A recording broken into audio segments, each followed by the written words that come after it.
Michael Jordan play before I came to play with the Bulls. You guys seen him play. He was a horrible player. He was horrible to play with. He was all one-on-one. He's shooting bad shots. And all of a sudden, we become a team and we start winning. Everybody forgot who he was. And a person that's Michael Jordan himself, who I know well, has said on countless occasions, is the greatest team. I would have never won a championship without Scottie Pippen. He's the greatest teammate I've ever had. And I owe my 6 titles to him. It's a lie. It's a misnomer to think that you can't criticize him, that you can't tell him where you stand. Just don't betray him. Don't be somebody that says something in his face and then he's shocked by what you're saying when he sees you on television. Don't be somebody that says something to him and that says something else later. I've gotten calls. I shouldn't be telling this. He'd probably be upset for me telling this, but I'll do it anyway. I've gotten calls over the years from Michael Jordan. There were times when I disagreed and I said so. I didn't give a damn how he felt. And I said it on the air and he had no problem with it because I said it. And he wasn't surprised. He knew exactly where I stood, and he knew I was going to say it on the air. Now, there's many, many conversations that we've had off the air that will never, ever be repeated because I don't violate trust like that. But that's what it comes down to. And I think that Michael Jordan is one of those guys. You know, Kobe was like that too. You can do a lot of things. Don't ever let them feel like they can attach the word betrayal to you. They don't come back from that. And when it comes to Scottie Pippen, Michael Jordan feels betrayed. When Scottie revealed in his book his feelings for Michael Jordan and how he didn't even give his condolences in person to Michael Jordan, I was on the phone with Michael Jordan that day talking about something else. And then we had heard about what Scottie Pippen had said. And Michael Jordan was under the impression that it was just busy, it was chaotic, and all of this other stuff, and that's why he never thought anything of it. But all of these years later, when Scottie Pippen had alluded to his father passing away, his father being murdered, and how he didn't give his condolences on purpose, Michael Jordan's words were, I hope it's worth it. Wow. I hope it's worth it for him. I have nothing. And he literally said, I have nothing else to say. Whoa. Michael Jordan and Scottie Pippen. Literally, Batman and Robin. You can't say one without thinking about the other, or remembering the other, or asking about the other. Remember what Jordan said at the start of his Hall of Fame speech? You can't say Michael Jordan without saying Scottie Pippen. For all the talk about Jordan being an asshole, mean to his teammates, not a nice guy, he opened his speech by giving credit to his most decorated running mate. Sadly, for all the greatness they achieved together, their story ends in tragedy. But this is more than basketball, fam. This is about real life. I watched a video by BTM, Basketball Time Machine, and he was breaking down Scottie's interview with Patrick Bet-David, PBD. Salute to PBD, by the way. He asked the tough questions, and he didn't let Scottie wiggle out of them like most interviewers do. Contrary to popular belief, I think PBD did an amazing job. It wasn't soft like these other guys. But I can't lie, when I was watching Basketball Time Machine, his perception, it pissed me off. His perspective leaned toward the idea that Jordan should be the one to mend the relationship with Scottie. We saw Magic and Isaiah sit down. We saw Kobe and Shaq sit down. So he's saying Mike should reach out so him and Scottie could sit down. I'm on the other side of the fence, fam. I'm sorry. Because to me, Scottie Pippen, he can't be taken seriously. You can't trust him. How many times has he bashed Jordan only to turn around and praise him. I've never heard Jordan bash Scottie. Okay, he called him selfish in The Last Dance. And was that so egregious it justifies unleashing a tirade attacks on the man responsible for your place in NBA history? Please explain that to me. Huh? Scottie hated Jordan so deeply, he couldn't even send condolences or show up in person or whatever he did after the murder of his father. And he did it on purpose. I'm sorry, y'all, for something, I just can't get past that. That's so crazy to me. And anybody that has lost a parent, and this guy is supposed to be your brother, or your a friend at the very least, like, that's crazy to me. If a snake bites you once, do you let it back in your house to bite you again? You fed this snake, you fed his family, and it bit you anyway. But listen, that's enough about my take. I want to hear from y'all. PBD's interview is about 2 hours long, but I'm only reacting to certain clips. You could watch, or you should watch, the full interview on his channel. It's pretty good. When we're done, after I add context, I need to hear your thoughts. Do you think Jordan should reach out to Scottie, or should he just keep living his best life drama-free? Check out what Pippen had to say, and we'll be back. So, okay, so you're saying era. Wemby in your era, Michael in this era. Who does better?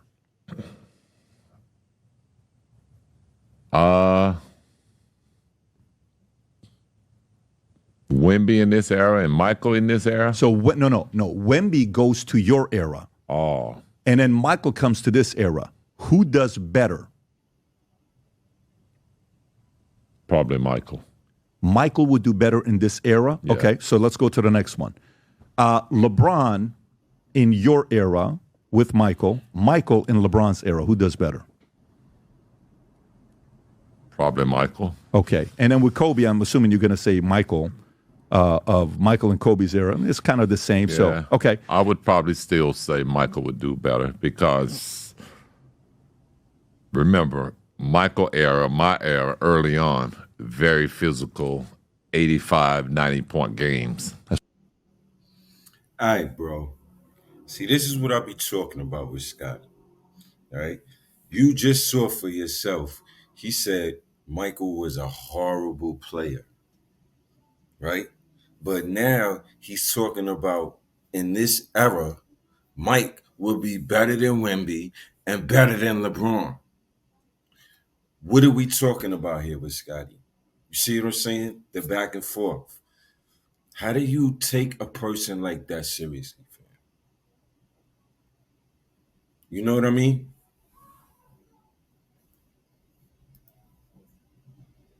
That's right. Different. That's right. In today's game, we're looking at some games that'll get to 130, 140. Insane. Boring. And Yeah. so I think Michael would have strived off of just being free, open, Right. not having the physicality that he had to play with it night in and night out. Michael in the 70s era.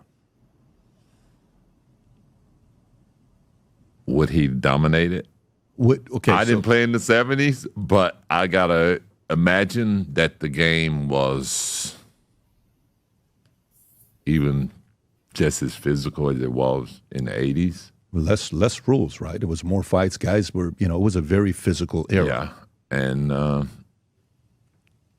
I mean, I think he would have had success in that era, but the game has changed tremendously. And from the ball handling to the steps that the players take.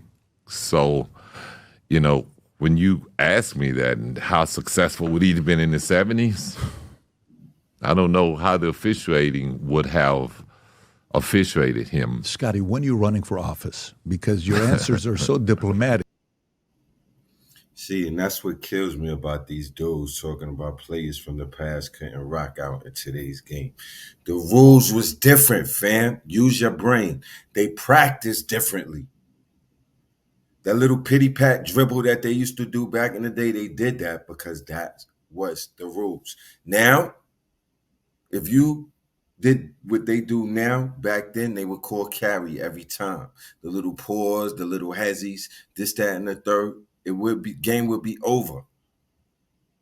So when you say that the men and the players and athletes from the past couldn't do the same things, think about the rules and what the changes were.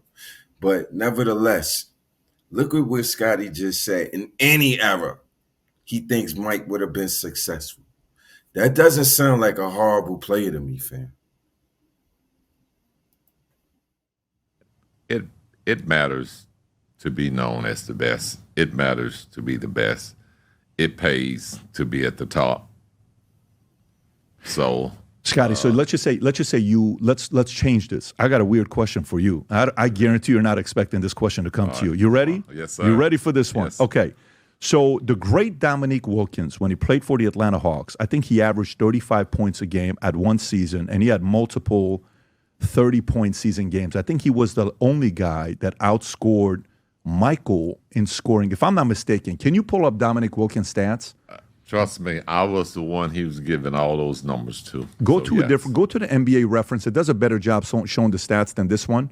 Just go to NBA stats and then go lower. Keep going lower, lower, lower. Go to that one right there. That's the one I like the way they break down stats. Okay, zoom in a little bit.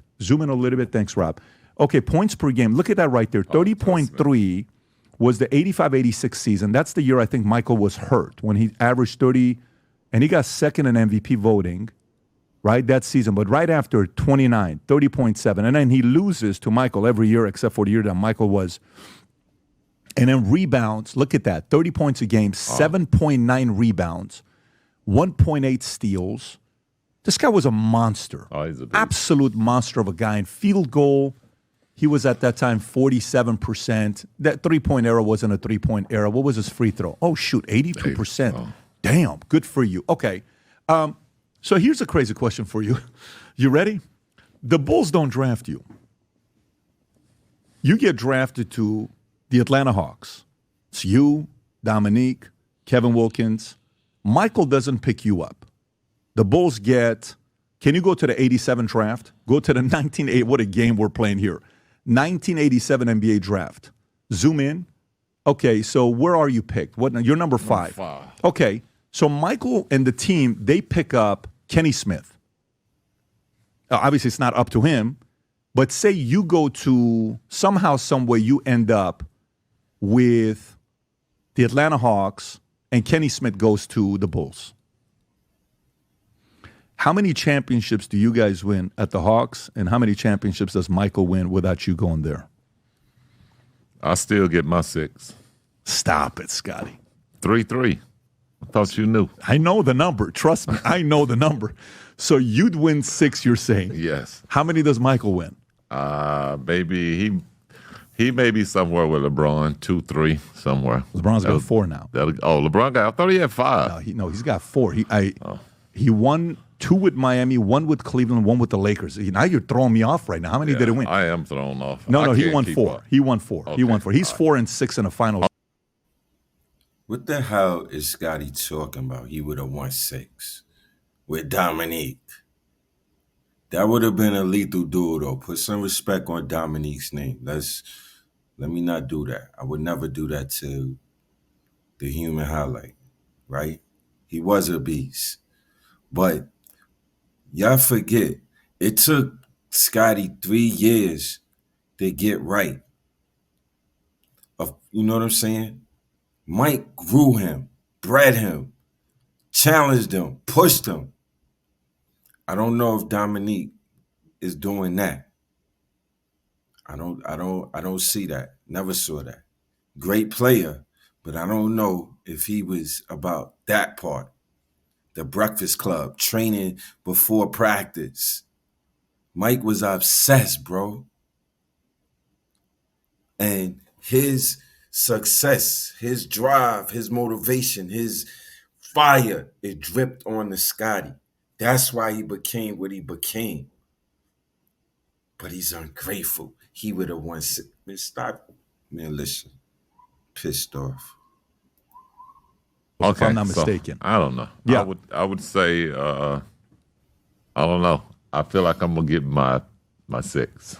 So you, Wilkins, Dominique, say Michael gets Michael, Horace, and Kenny. You're still getting your 6. Yeah, they can't stop me. Who gonna stop me then? That is such an interesting conversation that we just went into. Just because. Bro, why Scottie act like he built like that? Yo, he had more than enough chances to show I'm about that life. What's the most he averaged in a season? 20 points? All right, without Mike, what he average?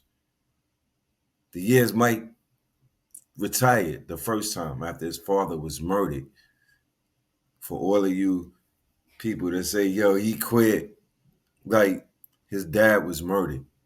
For all of you people, you know what I'm saying? Like people that have had a parent that has passed away, they understand. But what is Scottie talking about? He would, this is delusion. This is why I can't take dog seriously. Like on some things, he makes total sense, but other things, and then he's laughing and like he know his cap. He knows. But you can't take dude seriously. You don't know. What is he being serious about, and what is he capping about? Because the comments. So okay. So take Dominic out. Put you Drexler. Put you Drexler, and Michael gets. Let's put Michael and Rob. Can you pull up top? I'm trying to see who I would pick here. Let's put Michael top defensive players NBA 90s. No, why ain't you do Mike and Dominique? I would have loved it. That would have been crazy. Mike and Dominique on the same squad, bro. Ha! All right. NBA 90s, yeah. 90s NBA. You got to put NBA, though. NBA, yeah, there you go. Can you zoom in a little bit? I don't want to look. You're right there. That's why I said Drexler. So, man. So, NBA defense. Okay, go to 1990 rating right there. Elijah Robinson, Lambeer, Rodman, Malone. Zoom in a little bit, Rob, if you could. Mark Eaton, Young. So it's always going to be the centers, but go Mark here. Jerome Kersey, Clyde Drexler. Okay, you and Clyde Drexler. I'm trying to get Michael somebody. Keep going lower. Is that all? Okay, keep going, keep going, keep going. Keep going, keep going, keep going, keep going, keep going. Man, see, that's the thing. The thing with you is... I was a pretty good fit. Oh, understatement. Understatement. But you and Drexler, Michael and Barkley.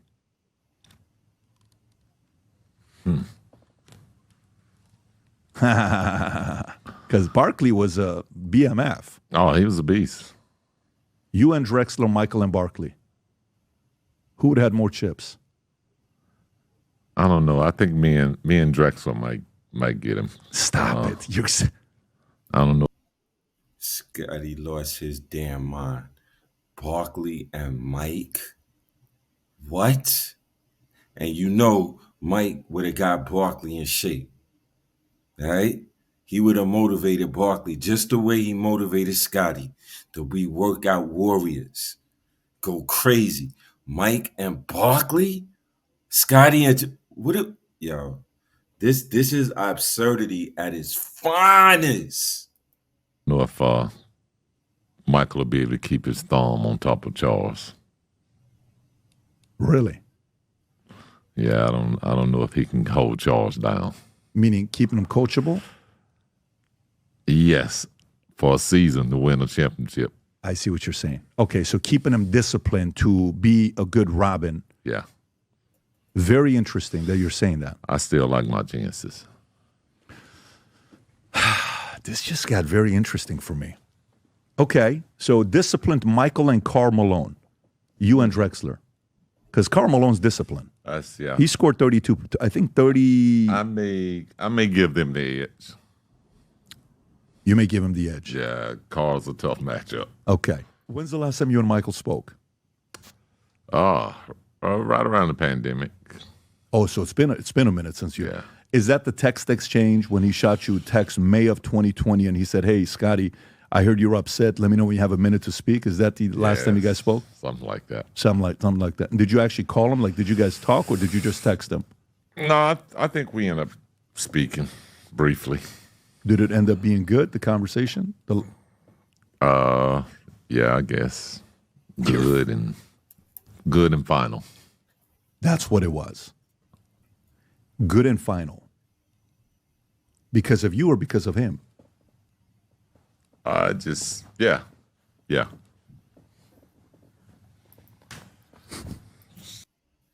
You notice how he's being evasive. He's squiggling, squirming around, not looking him dead in the face, giving him eye contact. That doesn't sound like somebody or doesn't look like somebody that's convicted in their truth and what they're saying. That looks like somebody that is conflicted about what they're thinking and how they're feeling. And then you smiling like an idiot, like that's nothing to smile about. Right? This is Jordan, considered the best player to ever do it. The man you won 6 titles with, the man you went to war with, the man you had the flu game with. You was carrying them on your shoulder, pulling them up, and y'all, what? Nah, bro. Nah. This is off. I don't want to pick because of who. It's just Got it. good and final. What's more likely to happen? Me going to Carbone in the next 5 years. Carbone in Miami. I don't know what's your favorite restaurant. Let's say Flagler's in Palm Beach because it's closer to golf. Is it more likely of me seeing Michael and Barkley having dinner at Flagler's in Breakers, Palm Beach? Or is it more likely for me to see you and Michael having dinner in the next 5-10 years at Flagler's? I don't know what kind of dream you be having. But,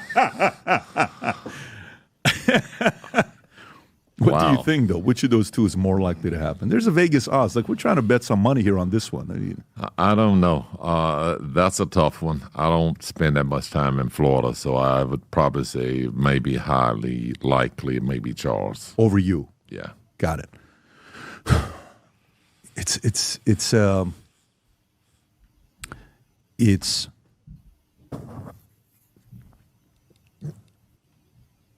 that's wild. And would you say a big part of it is The Last Dance and how that was portrayed? Would you say that was it? Would you say, because I sit there and I watch, for me, Kobe. I had Kobe at one of our events, the late Kobe. I love Kobe. Kobe and I are 6 weeks apart, our birthdays, and Wow. I watched him play. We had a relationship at the tail end of his, not even career, his life. And it was a great moment. And he said some stuff about Shaq, and then Shaq and I had a conversation together years later, and it was great. And my son, till today, he's met a lot of different people. His favorite athlete he likes to talk about is Shaq. Shaq is his, Dylan loves Shaq. Yeah. That's cool. So, and then when you saw that one interview with Shaq and Kobe, they're sitting across from each other, right? That conversation that took place. And then you saw one with Magic and Isaiah. I don't know if you remember those interviews that they did like 10 years ago, something like that, 8 years ago, 10 years ago. It was great to see Shaq and Kobe together. It was great to see It was awesome. Isaiah and Magic together, where Isaiah got emotional and he got up and they hugged each other, and that whole thing with the two of them. Why is the tension so high with anything related to Michael? You and Michael, Barkley and Michael. Well, I don't know. I mean, I just think that Michael is a very difficult person to deal with. I played with him for years, so I know that, Cap, right? Yeah, he's difficult, but you also wasn't bitching and complaining when y'all was winning them chips and y'all were rock stars and everybody in the world knew your name, right? It wasn't a problem then. All of a sudden, because he did a documentary and it portrayed you, it didn't even, you know what? to be honest, I never even thought about that part. It didn't even matter. Like it was so minuscule. But you the one that brought attention to it and turned up. Like, give me a break. Oh, he's difficult. You know, Yo, Stephen A told you loyalty means everything to the dude. It's very few people. He's the best player in the world. It's very few people he could trust. Everybody want a piece of him. So his circle is small. So he values friendship and trust to the highest degree because he can't let too many people in. And you, the snake of snakes, dude, stop it. When it's time for you to move in your direction, then go in your direction. Don't sit there and try to procrastinate or stretch it. That the relationship is not where it was or not what it used to be, and it's never going to be the same. So why try and make something out of nothing or try to make something that was never there? So,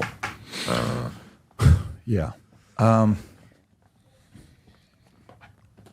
Great teammate, but we just never were great friends. Never, even when you guys played. No. So when you guys were at the Dream Team, that one clip when Ahmad Rashad asks and says, you know which one I'm talking about, when Ahmad says, hey, Michael, question for you. 3 seconds left, fourth quarter. Who do you want to get the ball to go shoot whatever? And he says, me. You know which clip I'm talking about? He says, Ahmad Rashad, and he says, yeah. No, you? He says, yeah, what kind of a question is that?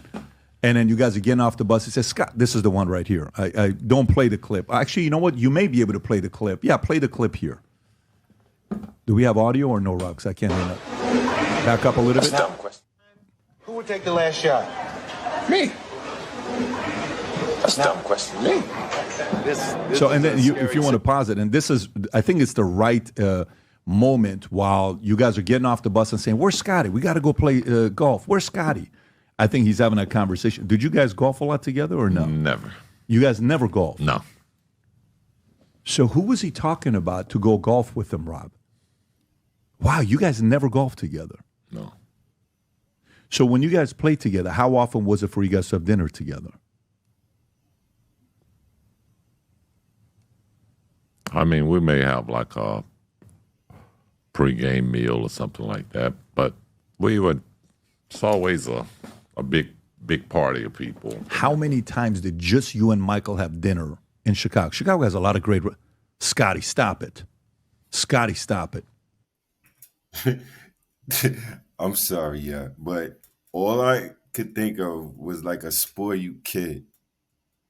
Oh, Daddy didn't take me out. He took the rest of the kids out. He didn't take me out. Wah, wah, wah. Yeah, it might have been dinner, but it was always a party of people. So wait, you want to sit with him by the fireplace with a bottle of wine? That's what you wanted? What are you This dude. Yo, all right. All right.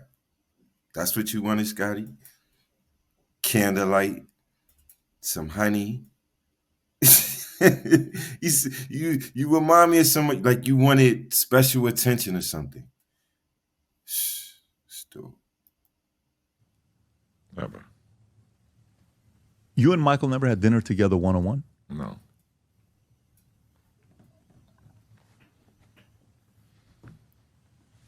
Never. Michael's house just sold, the one in Chicago. Yeah. Right? I think it sold for like $9.6 million or some number like that, if I'm not mistaken. We like the house. We were interested, but possibly doing something with that because of the history in it. How often did you guys hang out in that house, go shooting, basketball, talking, mentally getting ready for the playoffs? I never shot basketball there. I actually would go over in the morning when Grover was training. We would train together. Scottie, can you get the mic a little bit closer? I'm sorry. Yeah. I was actually, I would train with Michael, I guess the last 3 championships that we won, we trained together at his house. But other than that, we didn't really put a lot of time in away from basketball. Most of our time was spent, whether we were working out or on the practice. Once again, first of all, that doesn't make any damn sense. Y'all would train at the house, but not shoot hoops together, not talk about strategies, and not only that, Scottie was considered one of the best, if not, he's one of the greatest defenders to ever play the game. If I'm Mike, I want to play against him. You understand? That's going to keep me sharp, still sharp and still. So what he's talking about doesn't make any sense. We trained to. No, let me put on his deep voice. Yeah, we trained together, but never. Bro, stop it. You over there with Tim.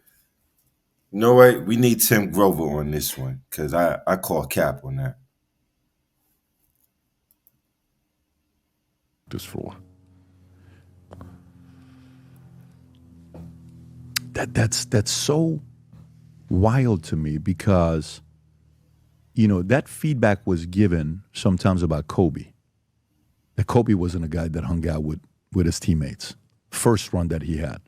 And then Phil, the story about Phil brings Michael in and he says, hey, Michael, I want you to meet Kobe. And Kobe says, I'd beat you one-on-one if we played one-on-one, right? That exchange. And then Kobe eventually, you can tell him and Pau became best of buddies. Okay. That's where PBD made a mistake. He made a big boo-boo right there. All right, because he's trying to compare Mike not hanging out with them, and Kobe was the same way. All right, he forgets Kobe came into the league straight out of high school. He couldn't even. He was under 21. He couldn't even be in the clubs or drink legally. Right, his first run with the Lakers. Y'all forgot that. So, of course, he's not going to hang out with them other dudes. Plus, Kobe was about that life. He wanted to get better. He wasn't concerned with any of that other stuff. He was on a mission. Look, the Black Mamba, killer instinct, Mamba mentality. That's what was developing. So PBD is wrong on this one. Well, making a comparison with Kobe. It's two different things. Brothers, family. You see Pau with Vanessa, with family. It's emotional, all of that stuff. Wow. That's hard to believe, Scottie. Would you say he was such a... Oh man, that's because sometimes when a guy is such an alpha at the highest level, the idea sometimes to lead your guys is be close enough to influence, but far enough to not make them too comfortable with you. The Prince Machiavelli talks about that. A lot of leaders talk about that, and it doesn't make sense. Okay, you trying to be too smart. PBD, I gotta criticize you a little bit. Now you going overboard and you going too deep with it. All right. And I get the concept. All right. But think about it in another capacity. Maybe Mike detected or saw the weakness in Scottie. Saw that he was a weak-minded dude. Because remember, they used to call him Migraine Scottie. He had to get past that. You feel me? But he's not going to bring that stuff up because Scottie's a guest. But bump that. Let's keep it 100. If we're going to talk about it, let's talk about it. Migraine Scottie. Weak-minded Scottie. This is why Mike and Kobe used to go to dinner together. Mike and Kobe used to be on the phone talking about ball and this, that, and the third. I wonder what's the difference. You know why? Mike saw the beast in Kobe. He saw he was the one. He saw himself in Kobe, the animal, the Mamba. He didn't see that in Scottie, Migraine Scottie. So yeah, He probably was standoffish to an extent, but still showed him love, still showed him affection. But when somebody, look, he's ungrateful. What you gonna do with that? You can't do anything with that. Stop it. Sense to the average, it's kind of like, what are you talking about? Is go build a relationship, go build a bond, et cetera, et cetera. Some guys go that route. I wonder how much of that was more from his analysis of, listen, I'm above, I'm the leader, I'm the head guy here, and he didn't want to get too close to his guys. Especially if you're saying you guys never had dinner together, Scottie? No. And you never golfed because you weren't a golfer? Now. He said it like now. We never had dinner. Now. Yo, stop it. I can't with this. Yo, I can't. Are you a decent golfer? I think a little bit of both. I'm decent, but I didn't really care for the game much when I played. When season ended and it's off season, right, you didn't care much for the game when you played. So you should have told him, yo, I didn't like golf. Kept it real, but you trying to finesse it to paint a picture. I'm not going for it, fam. Stop it. how often did you guys hang out in off season? 0. Who was your guy? Was it more Horace? You and Dennis? You and probably BJ more Armstrong? Horace when I was there. I was probably more Horace. Who was close to Michael on the team? Him and BJ were close. I mean, when he came back to that one practice when BJ and him speaking and saying, hey, come and shoot. Bruh, why is he rolling his eyes like a what? Why are you rolling your eyes? Be a man, bro. Like, what do you? Your voice is wild deep, but your gestures are very feminine. Like, what are you doing right now? Not unless you cap. Like, man, I can't with this dude. I'm ready to blow it on this whole situation. This is crazy. Like, and y'all falling for this? A little bit. I don't know about that one, but if you say so. Well, no, listen, if I'm saying it, I'm just saying it because I read about it. I don't know if I have the credibility of having been there. I just read about it. Yeah, on that team. But I thought he was good friends with Oakley. I thought him and Oakley were very Oakley good. wasn't on that team. No, but Oakley from the beginning era when he was coming up. Wasn't Oakley one of his teammates when they got rid of him? He was upset about it because he liked Oakley and they had a friendship together. Yeah, that's the story was told, but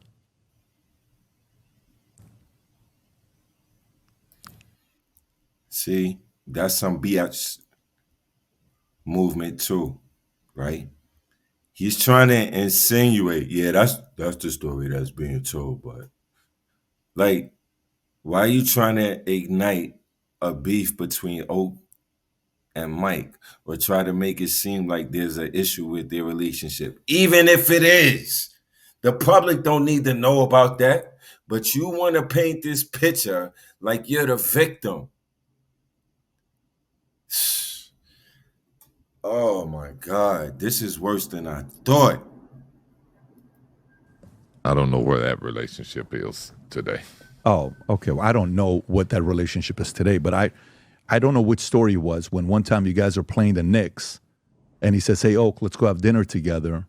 Oh, this was part of his Hall of Fame speech, if I'm not mistaken, when Pat Riley said, was it Pat Riley? Was it Pat didn't want the Knicks players hanging out with us. Well, Pat ran it like a mob boss. Pat wasn't a regular, he was a and then Michael's like, what do you mean? No, I can't because I'm with the Knicks. So Pat Riley, Hall of Fame, the greatest respect you can have for great players to show them none. During the 1993 Eastern Conference Finals between the Knicks and the Chicago, Riley's comment was in response to Bulls' complaints about officiating. Go a little bit lower. Riley believed that players should be hardworking and disciplined. Riley's supposed to work with the Knicks, who advanced 94 final. Riley is considered one of the greatest NBA figures of all time. He won 7 championships. Yeah, and he owns the patent on three-peat, if I'm not mistaken. Yeah.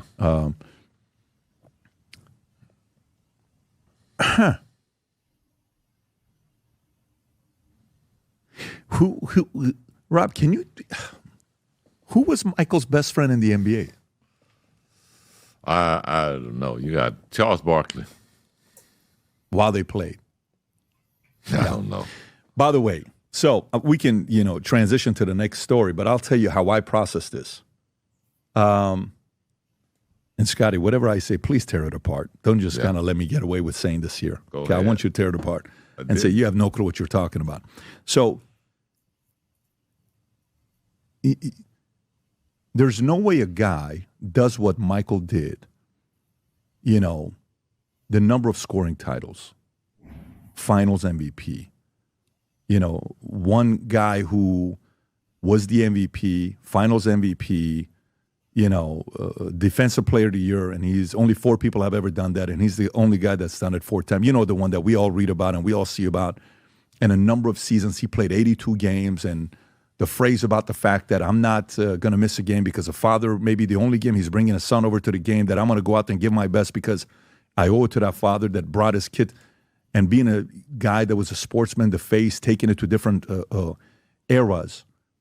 There's something that he said at the end of The Last Dance. And I'm curious to know how you process this, because I don't know if anybody's asked you of this. Remember at the end when he gets emotional and he steps away and he says, look, if you can't understand me, that we did this and I wanted to win and I wanted to do this and da-da-da-da. And that was the only time that he got emotional and he got away. How did you process that moment when he's looking at that iPad and he's kind of giving a message and he needed a break? I didn't see it. You didn't watch The Last Dance? I didn't see that part of it. So you didn't watch all the 10 episodes? Why you didn't see it, Scotty? Because you're a biatch. Why you didn't see it? You complaining about it, but you're not going to go through the whole documentary thoroughly just to make sure you're not tripping. Because this is, you see what I'm saying? Am I losing my mind? Am I missing something here? He didn't watch it. Oh my God. Episodes? No. After what episode did you stop watching it? Probably, I don't know, probably 6, 7.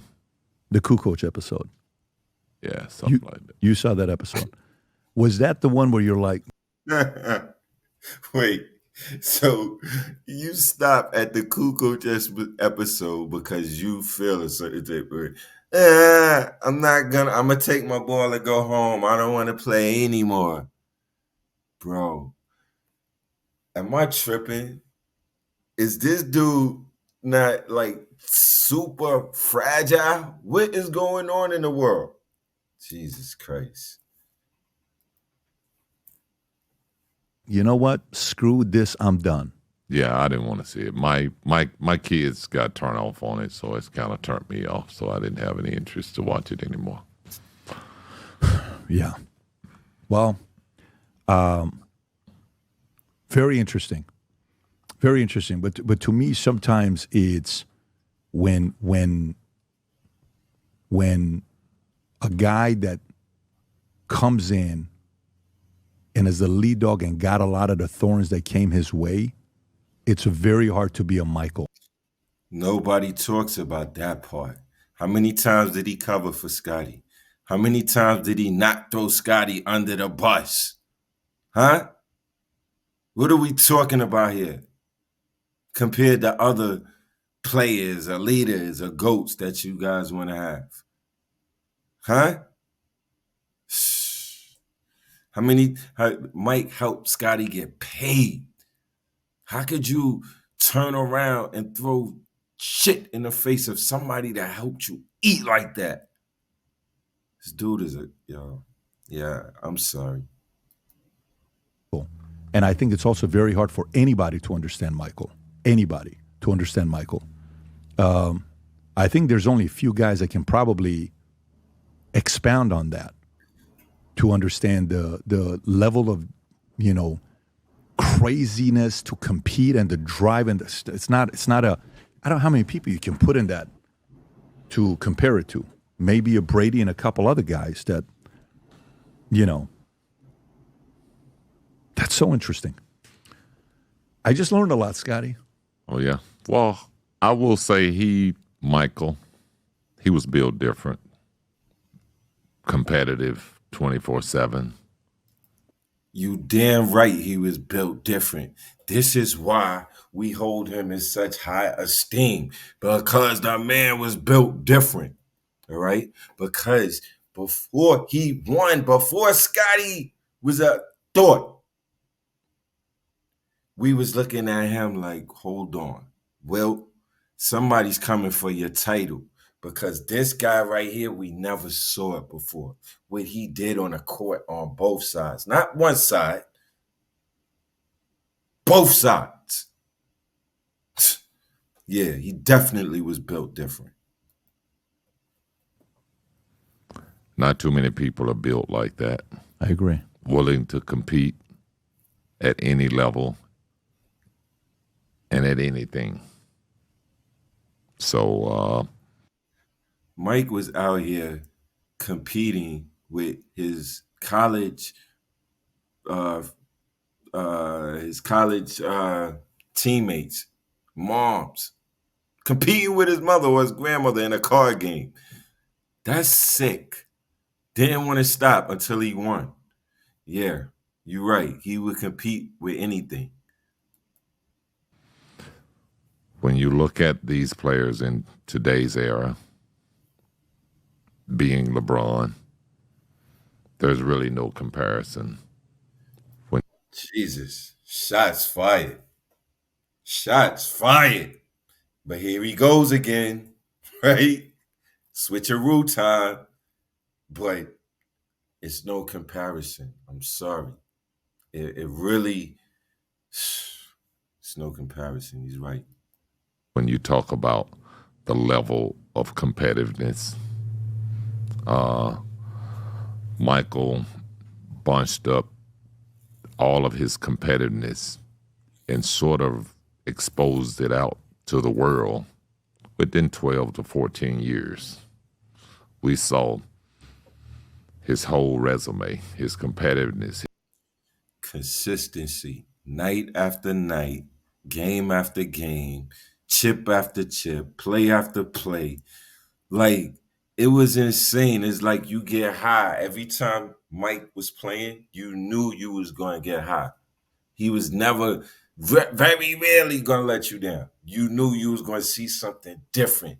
You knew there was a victory to be had. Y'all are crazy to compare who to what? Stop. His drive, his will to win, what he's want to do. When someone like LeBron has to spread that out for 20 plus years, it's not the same drive. It's not the same fight. It's not the same hunger. And so when people try to make those comparisons of those two players, it's like talking to someone in the front seat and the back seat. Jesus Christ. Look at his face, too. Scottie is wild. Your Scottie is off the hook. You just said the man was a horrible player. Now, look. And he's calling, like he's taking a bazooka to LeBron. Say, hey, it's not, it's like talking to someone in the front seat in the back. Like, what?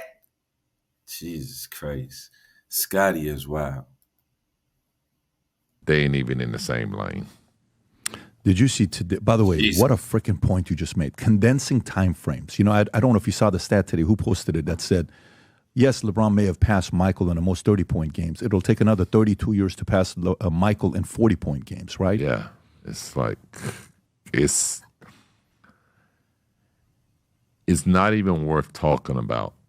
The two of them. When you ask who's better, LeBron or Michael, you can't ask me who's the GOAT between LeBron and Michael. Neither one of them are GOATs.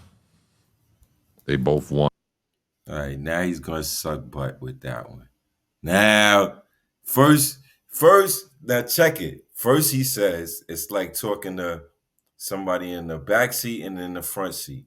Now you want to say, hey, you can't ask me who's the GOAT. Like, look at the mind that he pushed people through. What are you talking about? And PBD didn't smash him on that, but he took it easy. He gave him a pass on that. Nah, I gotta grill you. Break that down and explain to me how you just went from here to over here. And like, let's flush it out. What are you talking about, Scottie? On differently. You can't put them at the top of the pinnacle. Magic Johnson, to me, is a bigger GOAT than anybody because of how he led, how he brought a whole team, how when the greatest scorer in the game, Kareem, was not there, and him as a rookie Center steps in and plays a position that no one even knew he could play. That's transcending what you. All right. That was the first version of small ball. They had no choice, and that really wasn't small ball. Dude is 6'10". What are we talking about? He was like the first 6'10" player that could handle the ball, that could play small forward. Like, you know what I'm saying? Give it the Magic, and I would never take anything from the Magic, man. That's facts. But look at what Scottie is trying to frame. All right? The team, you can't have no GOATs, and look how Magic led, but Magic didn't give you a goddamn thing on defense. Huh? You could do all this other stuff, which is great and amazing. What did you do on defense? Nah, we have an ultimate weapon, right? In Jordan, that was a nuclear warhead on offense. Same thing on defense. Who can say that? Exactly. You can do as a player. Yeah, that's why when you ask the question, how do you define it for GOAT, your definition is very different. You know. He is different because he trying to boost himself up as the complete ultimate team player. Blah, blah, blah, blah, blah, blah, blah. But when you had your opportunity, you ain't do shit. Get this dude out of here, man. To me, the definition of comparing a LeBron versus a Michael, you know, LeBron had a Wade, LeBron had a Bosh, LeBron had a Kyrie, LeBron had a Anthony Davis, and Michael had you. It's a different game, too. It's a different game, too. I think for me, LeBron got lanes every night. When we played, there were no lanes. Wasn't nothing but hardwood floor. That's facts. That's facts. I don't even understand how LeBron let anybody stop him in this era. The 6'10", go left, go right, body built like Adonis, the body of a demigod, can jump to the moon. Bro, the dude is built, and he's a new age Terminator. But it's the 10 man. Where's the heart at? That's what pisses me off about LeBron. He could have been that. Dude could have been unstoppable every night. But nah, he let Jason Terry and JJ Barrera cook him. If you go to the basket, you're going to hit the wood. There's no comparison. There's the basketball in the late 80s into the early 90s, physical, hard-nosed, no layups, earn it from the free throw line. Today's game, it's about three-point shooting. It's about driving it to the basket, finishing. Did you hear me say earn it at the free throw line? Mm-hmm. That doesn't even exist in today's game. Mm-hmm. It's just about shooting the ball. I've heard enough of Scottie and his woe is me rhetoric, fam. Facts. And this is the guy, basketball time machine, thinks Jordan should mend fences with? Hell no, fam. Scottie is emotionally unstable. Something is seriously wrong with this dude. By the end of the year, he'll probably write another book or do another interview taking more shots at Mike, fam. Listen, try to stay impartial and look at both sides.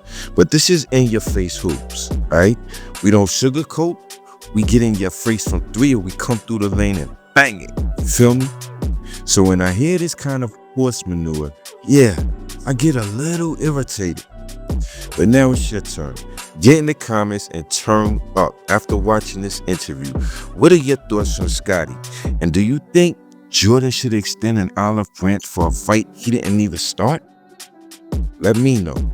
On your way out, do the channel a favor, fam. Smash the like button if you enjoyed the content. And if you want to be first in line when we drop, go ahead and subscribe. Till the next video, be safe and God bless.